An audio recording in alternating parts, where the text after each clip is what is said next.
이번 시간에는 복지국가에 대해서 살펴보도록 하겠습니다.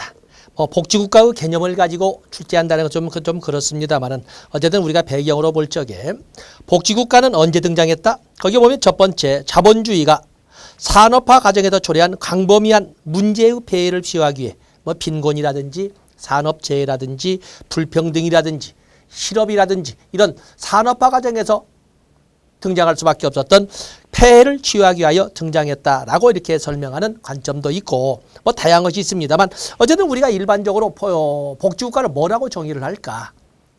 어찌 보면 국민들의 삶의 질 향상에 국가가 적극적으로 기여하는, 국가가 적극적으로 개입하는 국가. 이렇게 적극적으로 강도가 어느 정도냐에는 가지고는 설왕설래가 있겠습니다만은 어쨌든 국민들의 삶의 질 향상을 국가가 좌지우지하는 국가. 의 관점으로 접근을 해도 어색함은 없다. 이렇게 우리가 볼 수가 있겠습니다. 4번에 보시면 복지국가는 모든 국민에게 경제적으로 최소한의 인간다운 생활을 영위할 수 있는 생활 수준, 즉 삶의 질이란 말을 이렇게 최소한의 인간다운 생활을 영위할 수 있는 생활 수준, 즉 국민적 최소한 이상을 보장하는 국가를 말한다. 그래서 내셔널 미니멈이라는 용어 있죠. 그래서 모든 국민을 아무리 낮춘다 해도 최하한선이 내셔널 미니멈 이상의 삶을 국가가 책임져주는 국가라고 이렇게 설명하는 것이 복지국가가 되겠습니다. 다음에 복지국가의 특징은 빈곤의 소멸이나 감소, 소득의 분배와 재분배.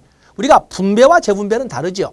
소득의 분배라고 하는 것은 일한 만큼, 기여한 만큼 나눠 갖는 것을 분배라고 하는 것이고 재분배라고 하는 것은 그 이외의 기타 사유에 의해서 나눔이 이루어지는 것은 재분배라고 합니다. 그 때문에 일을 하지 않고서도 일을 하지 않았으면 무노동 무임금이기 때문에 분배가 되지 않아야 되는데도 불구하고 그런 사람을 국가가 가만히 놔두면 굶어 죽잖아요. 그럴 적에는 다른 사유로 구빈이나 평등구역이니 여러 가지 사유를 들어서 저희 국가가 개입을 하고 그 개입에 의해서 나눔이 이루어지는 것은 재분배라고 하고 있는 것입니다.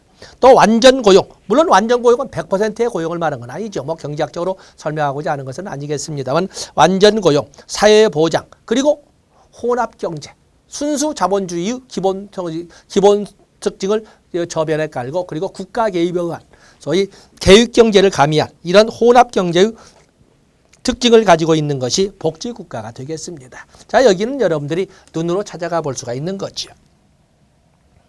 자, 이제는 거기 나온다 하는 문제가 바로 왜 복지는 시장에 맡겨서는 안 되는가?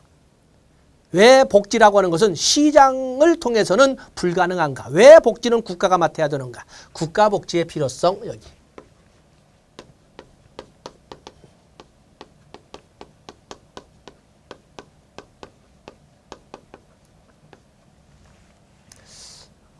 여기는 복지의 공공재적 성격.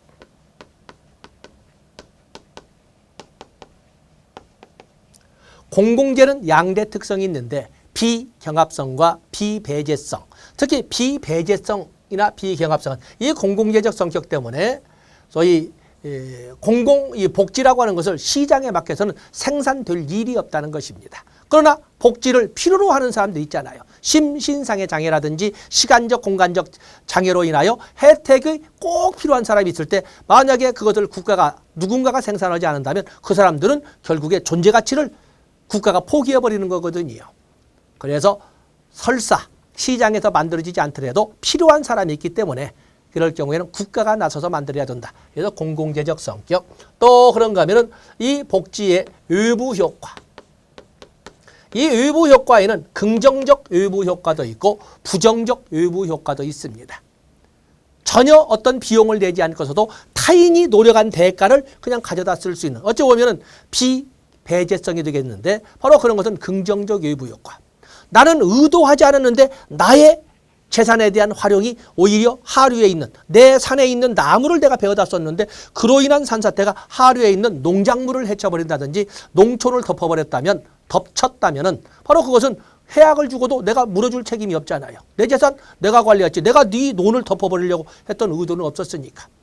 바로 그런 것은 이제 부정적 외부 효과가 되겠는데 양자 모두 소위 정상적인 어떤 그 나눔이라든지 또는 정상적인 사회활동을 하는 데는 소리 이루어져서는 안 되죠. 그렇기 때문에 이럴 때는 국가가 나서서 일정 제한. 우리나라도 재산권에 대한 절대 자유의 원칙을 기본으로 하지만 헌법 23조 규정에 의해서 공익에 관해서는 제한 또는 수용, 사용, 제한을 할 수 있다 이렇게 규정하고 있지 않습니까? 그런 것처럼 외부 효과, 그중에 특히 긍정적 외부 효과가 있기 때문에 내가 열심히 잠 안 자고 만든 것을 다른 사람이 아무런 비용도 내지 않고 가졌을 때 그 가져 쓴다면 내가 그걸 놔둔다는 것은 비합리적인 멍청한 사람 아니겠습니까? 그래서 복지라고 하는 것은 특히 외부 효과 중에 긍정적 외부 효과를 야기하게 되는데 그렇기 때문에 이런 물건은 시장에서는 만들어지지 않아요. 그래서 그래도 필요한 사람이 국가가 만들어야 된다. 또 그런가 하면 국가 복지. 왜 복지는 국가가 담당해야 되는가? 국가가 담당해야 되는가 할 적에 이것은 정보 선택의 중요성. 복지는 정보 선택의 중요성. 이것은 뒤에서 나오는 소위 규모의 경제처럼 소위 그 물량이 많으면 많을수록 단위당 가격이 떨어지게 되는데 또 이것도 한꺼번에 구입할 적에 그 단위당 가격이 떨어지기 때문에 누가 정보 선택의 중요성이 큰 복지를 독점하게 되겠어요? 많은 자본을 가진 자들이 소위 독과점하게 되고 대다수의 실질적으로 복지의 혜택이 필요한 사람들은 혜택이 돌아가지 않아요. 그래서 이 정보 선택의 중요성으로 독과점이 흔히 쉽게 이루어질 수 있는 복지에 관한 문제는 국가가 맡아야 된다라고 하는 거예요. 만약에 정보 선택의 중요성을 배제하고 국가가 간섭하지 않는다면 어떤 문제가 발생해? 역선택의 문제나 또 그런가 하면은 도덕적 해이의 문제. 도덕적 해이의 문제가 발생하게 돼요. 그렇기 때문에 이런 것을 막기 위해서는 정보 선택의 중요성이 오남용될 수 있는 문제점을 막기 위해서 또는 역선택의 문제 발생이나 도덕적 해이의 문제 발생을 막기 위해서 국가가 적극 개입해야 된다. 또 그런가 하면은 위험의 상호 의존성이나 비독립성. 이 복지에 관련된 위험이라고 하는 것은 단순히 그 위험만으로 끊어지는 것이 아니라 그로 인한 파장이나 파급 효과가 너무 커서 적어도 국가와 같은 거대 권력이 큰 힘을 가지고 단절시키기 전에는 막을 수가 없다는 것입니다. 그래서 바로 이 위험의 상호존성이나 비독립성 때문에 복지라고 하는 것은 국가가 맡아야 된다라고 하는 겁니다. 또 그런가 하면 규모의 경제. 자, 이런 등의 이유를 들어서 복지는 시장에 맡겨서는 안 된다. 국가가 맡아야 된다라고 이렇게 설명할 수가 있는 것입니다. 그래서 여러분들 페이지를 넘어가면서 어떤 앞 페이지와 뒷 페이지에서 사회복지의 재화나 서비스를 왜 국가가 공급해야 되는가? 왜 복지는 국가가 맡아야 되는가? 왜 시장이 맡으면 실패하게 되는가? 그 원인을 바로 이렇게 보통 7개로 정리를 하고 있습니다. 다음에 페이지를 넘어서 그 아래 보시면 복지국가의 재편이 나와 있습니다. 아까 간략하게 앞선 시간에 복지국가의 위기기 1970년대에서 다시 한번 보겠어요. 복지국가 위기에서 1970년대에 등장하지 않습니까? 여기는 보면은 물론 직접적으로서는 오일 쇼크, 석유 파동, 5.11 쇼크, 1973년에 1차 오일 쇼크, 1979년에 2차 오일 쇼크와 같은 이러한 그 석유 파동, 그로 인하여 정부가 어떤 복지국가라고 하는 것은 국가가 적극적으로 개입해서 국민들의 삶의 질을 향상시키는 국민들의 인간다운 생활을 유지할 수 있도록 조성하는 이런 역할을 하는 국가가 복지국가인데 정부가 개입해도 해결되지 않아요. 복지국가의 그래프는 뭐예요? 복지국가 그래프는 실업률과 물가상승률을 서울 대비해서 우하향 곡선으로 설명하거든요. 그래서 필립스 곡선인데 국가가 아무리 적극적으로 개입해도 실업도 잡지 못하고 또 그런가 하면은 물가 상승도 잡지 못해요. 우리가 분명히 경기가 침체가 되면, 자, 우리가 상식적으로 생각해 볼까요? 경기가 침체가 되면 당연히 소비가 안 되니까 회사가 문을 닫게 돼요. 회사가 문을 닫거나 구조조정을 하게 되면 실업률이 증가하고 실업률이 증가하면 시중에 돌아가는 통화량, 돈이 덜 굴러다녀요. 통화량이 줄어들면 당연히 돈의 가치가 비싸지면서 또 소비가 감소하고 소비가 감소하게 되면 보나마나 물건을 팔고자 하는 사람들은 그 물건을 빨리 팔아야 되니까 가격을 하락시키기 시작해요. 바로 이런 지속적인 어떤 경기 변동으로 인한 지속적인 물가 하락 현상을 디플레이션이라고 해요. 그 때문에 경기 침체가 오면 우리가 보는 것처럼 경기 침체가 오면 실업률과 인플레이션으로 본다면 바로 이렇게 되는 거예요. 그래서 경기 침체가 오면 실업률이 굉장히 높아지고 그 대신 물가는 떨어지게 돼 있는 거예요. 그런데 어떻게 된 것이 경기 침체, 석유 파동으로 인해서 공장들이 대부분 문을 닫았음에도 불구하고 실업률이 엄청나게 높아졌음에도 불구하고 물가가 올라가는 거예요. 스태그네이션과 인플레이션이 묘하게 말도 안 되는 논리로 같이 이루어지는 거예요. 그것을 스태그플레이션. 그래서 그 정부의 입장에서는 정부 실패라고 하는 것이고 그리고 경제적 입장에서는 경기 침체와 물가 상승이 묘하게 말도 안 되는 매칭을 이루어서 이루어진다 해서 스태그플레이션이라고 이렇게 설명하고 있는 거예요. 이렇게 나라가 어려움에도 불구하고 빌어먹는 놈들은 여전히 빌어먹는 것을 아예 직업으로 삼고 있어요. 지금 나라가 어떤 상황에 처해 있는 것을 알면서도 그냥 비비대고 있는 거죠. 의존성 심화. 이로 인하여 안팎으로 인하는 소위 국가 재정의 악화.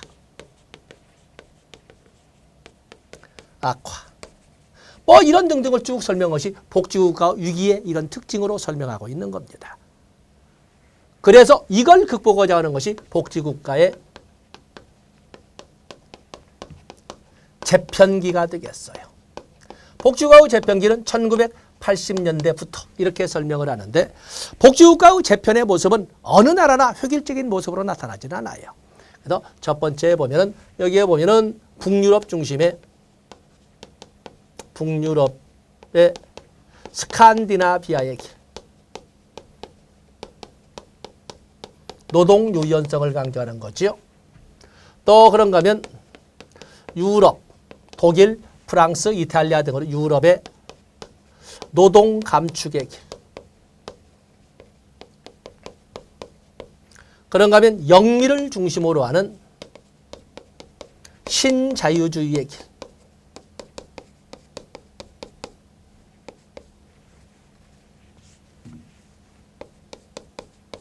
등을 이렇게 설명해 볼 수가 있습니다. 물론 우리는 영미, 이 라인에 있기 때문에 대표적으로 영국의 대처리즘, 79년부터 되던 대처리즘, 또 미국의 신연방주의, 미국의 레이거노믹스, 또 그런가 하면은 바로 이제 전두환 정권이 들어서면서 가서 레이건 대통령을 만나고 오면서 많은 라고 하더라 하는 거지만 많은 우리가 불이익을 감수할 수밖에 없었다라는 얘기 있지 않습니까? 또 그러면 그 당시 일본에서는 나카소네의 경제정책, 또 그러면 우리나라의 한국형 복지라고 하는 전두환 정권의 한국형 복지, 이런 등등의 모습이 있는 것이 바로 복지국가의 재편기에 이런 그 주체성을 가지고, 맞으면 주체를 가지고 정리한 것입니다. 그래서 거기 보시면 이제 여러 가지 적었습니다만은 복지국가의 재편에서 왼쪽에 보시면서 오른쪽에 보시면 복지국가의 재편에는 스칸디나의 길, 그리고 신자유주의의 길, 하단부에 노동 감축의 길이 있는데 우리에게 포함되어 있는 것은 역시 신자유주의의 길이지요. 그래서 거기 스칸디나비아의 길이나 노동 감축의 길은 심화 학습으로 여러분들이 봐주시고, 가운데 있는 신자유주의의 길. 1980년대에 이르러 많은 나라들이 실업률을 높이더라도 물가 상승률을 억제를 주요 정책 기조로 채택함에 따라서 케인즈주의의 붕괴를 가져왔다. 복지국가는 뿌리부터 흔들리게 되었다. 그래서 나온 정책이 신자유주의, 신보수주의가 되겠는데 거기 보면 주요 방향, 등장 배경은 좋고 등장 배경은 결국에 정부 실패지요. 정부 실패인데 복지국가 위기론입니다. 주요 내용에다 초점을 두고 보시면 됩니다. 그래서 작은 정부를 지향한다. 말하자면 정부 역할을 축소시키는 거죠. 작은 정부. 케인즈의 수요관리 지향. 말하자면 케인즈의 유효 수요론이 후퇴하게 됩니다. 다음에 이제는 수요 중심이 아니라 공급 위주의 고용 정책이 강화되었다. 특히 프리드만을 중심으로 하는 공급 중시 경제학이 인기를 끌게 되었다. 또 그러가면 친기업 정책으로 법인세 인하나 소득세 인하를 통해서 부자 감세안과 같은 우리 이명박 정부의 후에 이끌어갔던 부자 감세안처럼 친기업인 정책을 이끌어갔다. 이런 것 등이 신자유주의, 신보수주의에서 나오는 이런 특징이 되겠어요.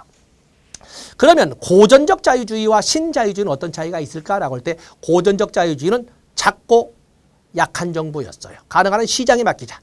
그에 비해서 신자유주의라고 하는 것은 작지만 역할은 축소시키지만 강한 정부를 추구하는 거예요. 그렇기 때문에 우리가 보면 많은 사람들이 착각을 하는데 지금 현재 신자유주의의 이념 속에 이끌어갈 때 사실은 복지에 대한 정부 주도력은 옛날보다 지금이 더 큽니다.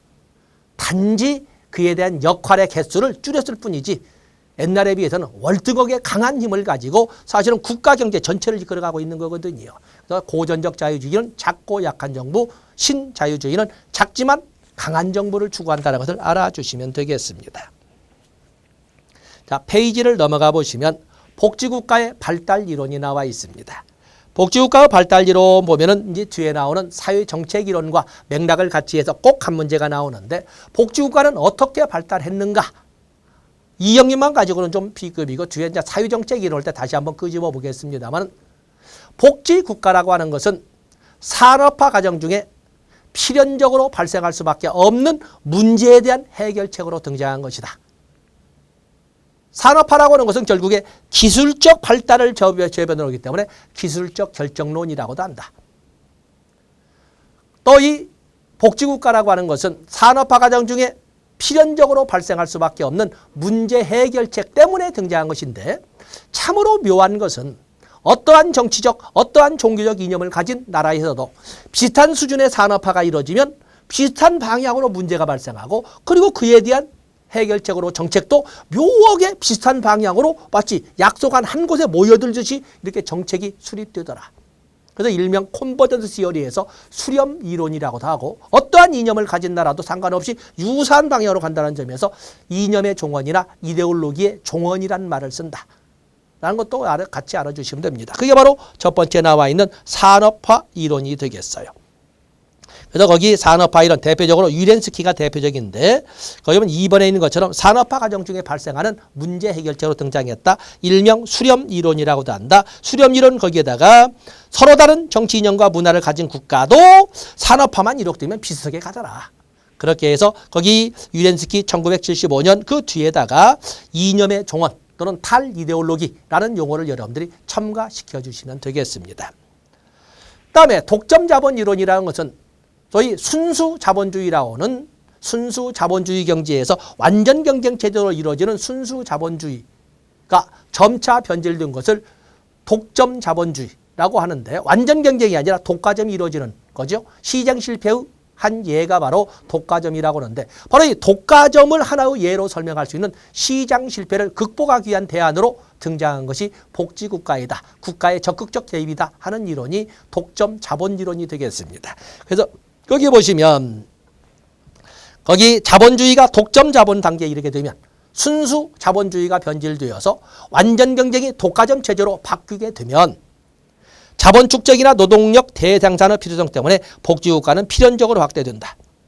밑에 문장을 4줄이나 썼습니다만 결국에 순수 자본주의가 변질되고 완전 경쟁이 독과점으로 전환되면서 나타나는 폐해를 해결하기 위해서 국가의 적극적 개입 체계인 복지국가가 등장한 것이다.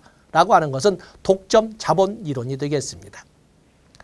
그다음에 세 번째 사회민주주의 이론 또는 권력자원 이론이 있는데 거기다는 특히 개별적으로 나오는 문제이기 때문에 중요 표시하시는데 이 사회민주주의 이론 또는 권력자원 이론이라고 하는 것은 노동계급과 자본계급의 투쟁 끝에 노동계급이 쟁취한 승리의 전리품이다. 노동계급이 자본계급과 투쟁 끝에 쟁취한 것의 첫 번째 있는 것이 바로 19세기에부터 서서히 쟁취하기 시작한 정치권 참정권이 되겠어요.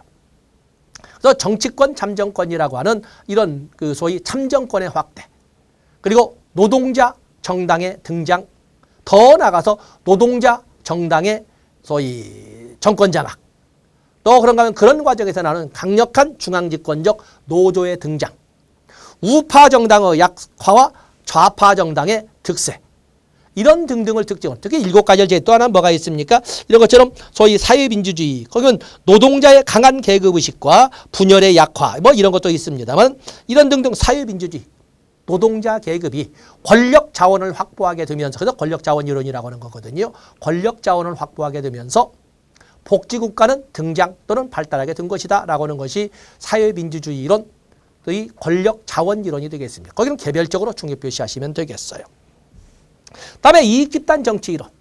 복지국가라고 하는 것은 무수히 많은 이익집단들 간의 정치적 타협의 결과로 만들어진 것이다.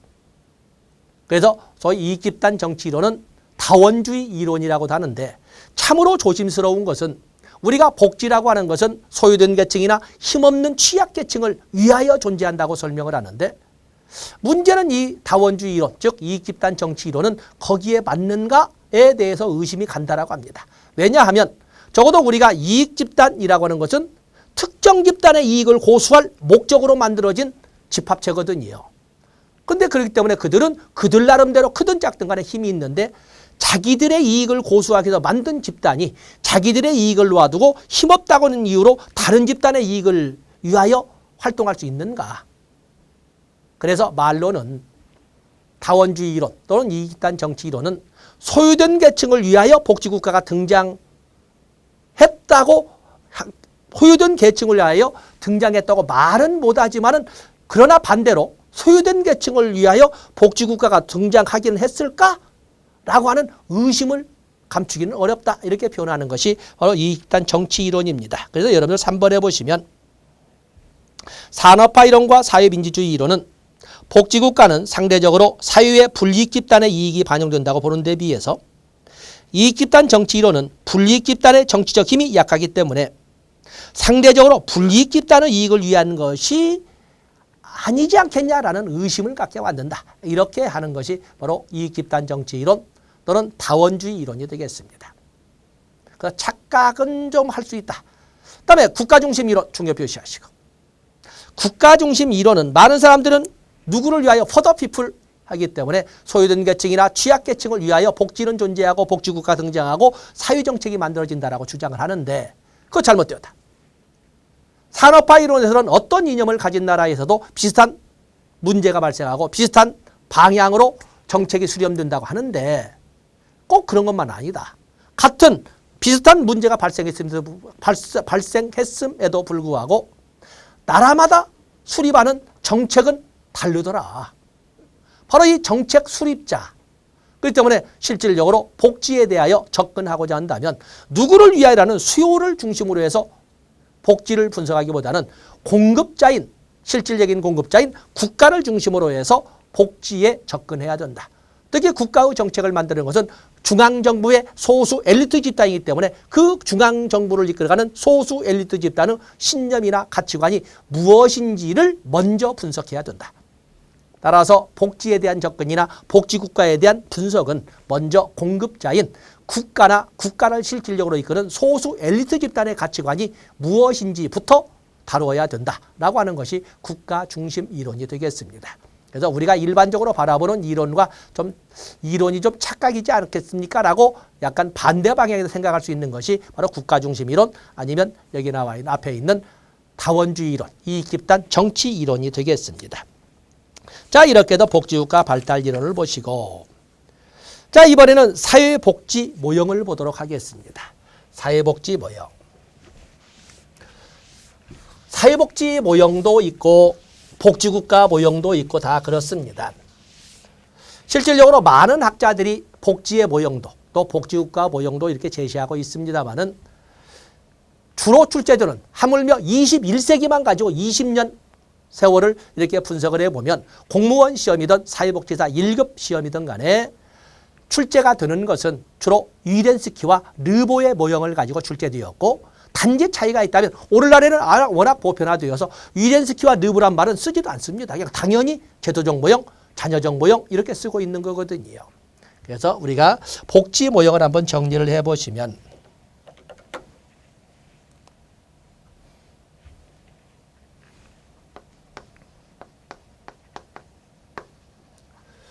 복지 모형을 보면 먼저 위렌스키와 르보와 같은 경우에는 복지 모형을 전통적 복지 모형으로 자녀적 모형과 제도적 모형으로 이렇게 나누어서 썼습니다. 선별주의냐 보편주의냐 뭐 이렇게 시혜의 개념이냐 아니면 시민권의 당당한 행사냐 또 뭐 이렇게 나누고 그에 비해서 티트머스와 같은 경우에는 복지의 모형을 바로 자녀적 모형과 제도적 모형을 갖다 쓰되 자녀적 모형과 제도적 모형의 중간 모형으로 업적 수행 모형을 넣고 그리고 제도적 모형 또는 제도적 재분배 모형으로 이렇게 해서 가운데에 업적 수행 모형을 또는 산업적 성취 수행 모형을 넣습니다. 그런가 하면 미슈라와 같은 경우에는 역시 위렌스키가 넣은 것처럼 자녀적 모형과 그리고 제도적 모형과 이렇게 나누되 거기에다가 주범적 모형을 나눴어요. 그 때문에 이게 어찌 보면 자녀적, 제도적 모형은 보편적인 용어입니다. 보통 자녀적 모형은 개인적 빈곤관에 의한 우파의 복지 모형이라고 합니다. 도움이 필요한 사람이 생길 수도 있겠지. 도움이 필요한 사람은 당연히 도와줘야지. 그러나 수혜자, 맞으면 수혜자가 부담을 해야 되는 것처럼 원칙적으로는 자기 삶은 자기가 하기로 하되 최선을 다하고도 즉 가족이나 친족까지 나서서 최선을 다하고도 안 된다면 그때는 국가가 예외적으로 부족한 자녀분을 채워주긴 하겠지만 우파의 모형. 주범적 모형이라고 하는 것은 주범이라는 것은 공동체 구성원이라면 누구나 지켜야 되는 공동체 구성이라면 누구에게나 똑같이 적용되는 것을 주범이라고 합니다. 그 때문에 이것은 좌파의 복지 모형이라고 합니다. 자, 누구에게나 똑같이 적용되는 거니까. 그에 비해서 이 제도적 모형이라고 하는 것은 중도파의 제도적 모형이라고 합니다. 기본 틀은 국가에서 만들어주고 안에서는 각자의 능력도 반영되게끔 하는 이런 그래서 중도파의 모형이라고도 합니다. 미슈라는 그런가 하면 이 복지 모형을 이렇게 나누면서도 또한 복지국가의 모형도 거기 보면은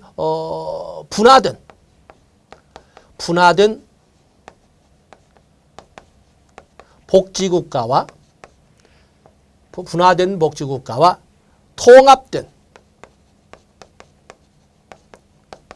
복지국가로 이렇게 나누되 분화된 복지국가를 다원주의 복지국가, 통합된 복지국가를 조합주의 복지국가로 나누는 것이 바로 미슈라가 되겠어요.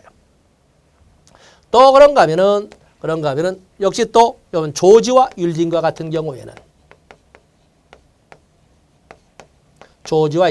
처음에는 복지의 모형을 4개로 나눴습니다만 그것을 1994년에 개정 수정하면서 보완을 해서 6개의 모형으로 바꿨는데 기존의 모형으로 본다면 국가 개입의 강도나 추구하는 이념을 가지고 신우파,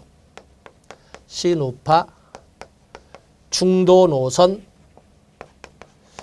3인주의, 그리고 마르크스주의 주의로 이렇게 이념화해서 이렇게 설명을 하되 여기에다가 페미니즘, 여성해방론적 페미니즘과 그리고 환경론적 관점의 그리니즘을 신설해서 6개의 모형으로 확대한 것이 조지와 율딩의 모형이 되겠어요. 그런가 하면 우리가 쓸 수 있는 것이 또 그런가 하면 우리가 에스핑 앤더슨은 복지의 모형도 되고 사실은 복지국가 모형인데 에스핑 앤더슨은 가장 어쩌면 출제위원들이나 요즘 대학 교수들이 가장 선호하는 것이 바로 에스핑 앤더슨의 모형인데 탈상품화, 사회계층 분류 또는 탈가족화 등을 기준으로 해서 자유주의 국가와 자유주의 복지국가와 조합주의 또는 보수주의 복지국가와 그리고 사회민주주의, 3인주의 복지국가로 나누는 것은 에스핑 앤더슨이 되겠는데 어쩌면 가장 인기를 끌고 있는 출제는 지금까지 가장 많이 되어 왔지만 인기를 끄는 것이 바로 에스핑 앤더슨의 모형. 그 외에도 뭐 그만 쓰게 퍼니스와 틸튼과 같은 경우에는 적극적 국가, 사회복지국가, 사회보장국가로 나눈 것이 바로 에스핑, 맞으면 거긴 퍼니스와 틸튼과 같은 것이 있는데, 자, 이런 등등을 한번 먼저 봤습니다. 가장 출제가 많이 되는 것은 바로 위렌스키의 자녀적 모형과 제도적 모형이 되겠는데, 여러분들은 그 자녀적 모형과 제도적 모형에서 그 비교표 나와 있죠? 비교표를 풀어보세요. 첫 번째 보신다면 보완적 또는 자녀적 모형이라고 하는 것은, 자녀적 모형은 각자 살 것은 각자가 알아서 해야 되지. 그렇기 때문에 거기 자유시장 경제를 원칙으로 하는 데 비해서 자유시장 경제를 원칙으로 하는 데 비해서 제도적 모형은 같은 공동체 구성원이라면 누구나 절대적으로 똑같을 수는 없지만 누구나 거의 비슷한 수준으로 살아야지 라고 하는 평등과 우애 또는 우애를 동포애라고도 합니다. 동포애의 관점에서 이끌어가자는 복지 모형을 제도적 모형이라고 합니다. 제도라고 하는 것은 제도라고 하는 것은 법령의 범위 안에서 비교적 영속적 형태로 체계화된 것을 제도라고 하는 거거든요. 때문에 우리나라에서 맨날 바뀐다고 하는 제도 중에서도 가장 대표적인 것이 교육제도인데도 불구하고 교육제도 보면 아무리 맨날 바뀐다고 해도 적어도 10수년씩은 갑니다. 아무리 짧아도. 그런 것처럼 제도적 모형은 공동체 구성원이라면 누구에게나 똑같이 적용되는 것이 비교적 장기적 영속적 형태로 체계화된 것을 말합니다. 그래서 거기 자녀적 모형과 제도적 모형 이렇게 해서 그 특징들 쭉 적었습니다. 초기 산업 사유냐, 후기 산업 사유냐, 아니면 국가의 보충적 개입이냐, 아니면 국가 운영의 정상적 제도냐. 또 그러면 선별주의 운영 방침이냐, 보편주의 운영 방침이냐. 또 그런가 하면 정부로 작은 정부로는 입장이냐, 제일 끝에 있죠. 큰 정부로 입장이냐라고 하는 관점에서 뭐 여기 자녀적 모형과 제도적 모형을 설명한다는 자체가 여러분에게는 좀 너무 여러분들 능멸하는 것이 되는 것이고 해서 그 박스에 있는 내용을 종이를 접어서 자를 대고 한 줄 한 줄 내려가면서 아니면 오른쪽을 가고 아니면 왼쪽을 가두고 해서 그거에 비해서 제도적 모형은 아니면 제도적 모형에 비해서 보완적 모형은 이렇게 비교를 하는 연습을 하시면 도움이 되리라고 봅니다. 다음에 티트머스의 모형은 출제되는 범위는 아주 미미하지만 자녀적 모형과 제도적 재분배 모형은 유젠스키와 르보의 모형에서 알고 있는 지식을 활용하시고 여러분들은 그 가운데는 산업적 성취 수행 모형 또는 업적 수행 모형이라고 설명할 수 있는데 중요한 것은 여기 중간 모형이죠. 자녀적 모형과 제도적 모형의 중간 모형으로 국민의 생활 수준 보장. 이것은 자녀적 모형에 가까운 것이고 기회의 평등을 군여하는 것은 바로 기회의 평등에 관심을 갖는다. 해서 거기 국민의 사실은 이 앞뒤가 바뀌어서 기회의 평등에 관심을 갖는 것은 자녀적 모형이고 그리고 대한민국 국민이라면 어떠한 여건을 갖춘 사람도 똑같은 일정 수준의 생활은 유지할 수 있어야 된다라고 하는 것은 재분배 모형으로서 제도적 재분배 모형에 관련되기 때문에 중간 모형이라고 합니다. 여러분들이 체크할 것은 바로 5번부터 바로 9번까지입니다. 업적 수행 모형은 사회복지급여의 분배는 시장에 대한 또는 시장 메커니즘에 대한 각자의 기여도에 따라 차등 분배함으로써 보험료를 많이 낸 사람은 조금 낸 사람보다 보험의 가입 기간이 긴 사람은 짧은 사람보다 기여도에 따라서 차등 분배함으로써 기존의 사회적 지위를 유지할 수 있도록 하는 국가 개입을 말한다.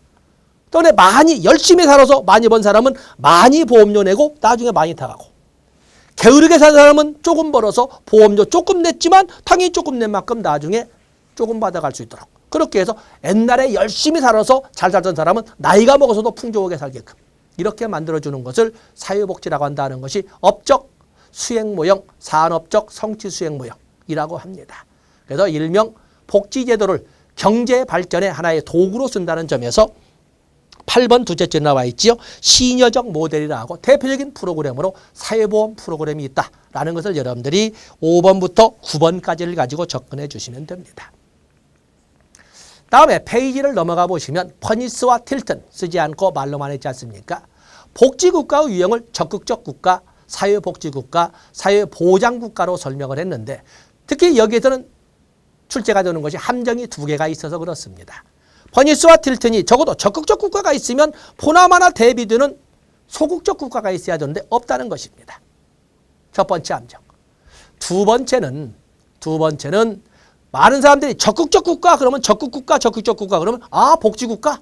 그래서 국가가 적극적으로 하기 위해서 소유된 계층이나 취약계층의 삶의 질을 일정 수준 이상 책임져 준 뭐 이렇게 설명을 하는데 그게 아니라는 겁니다. 퍼니스와 틸튼이 제시한 적극국가, 적극적 국가라고 하는 것은 경기 위기나 경기 침체 시에 국가가 얼마나 기업의 희생을 위하여, 기업을 위하여 기여하느냐를 가지고 따지는, 기업의 희생을 위하여 얼마나 적극적으로 개입하느냐를 가지고 따지는 국가를 적극국가는 대표적으로 미국형을 들고 있는 것입니다. 그래서 두 개의 함정이 있어 나옵니다.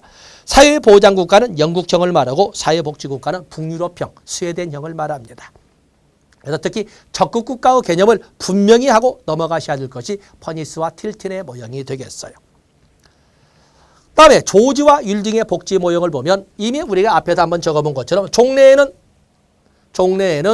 4개의 체계로 나누어서 반집합주의, 소극적 집합주의, 페이비언 사회주의, 마르크스주의로만 나눴던 것을 1994년 개정 보완을 하면서 그 이름을 1980년대 이후에 패러다임에 맞게 이름을 바꿨습니다. 그래서 뉴 라이트 신우파, 중도 노선, 그 사회민주주의, 마르크스주의라고 기존의 체계의 이름을 바꾸고 그리고 거기에다가 여성해방론적 관점의 페미니즘과 환경론적 관점의 그리니즘을 첨가해서 6개의 모형으로 수정하는 것을 바로 이렇게 조지와 율딩의 복지 모형이라고 하고 있습니다. 그래서 거기 보시면은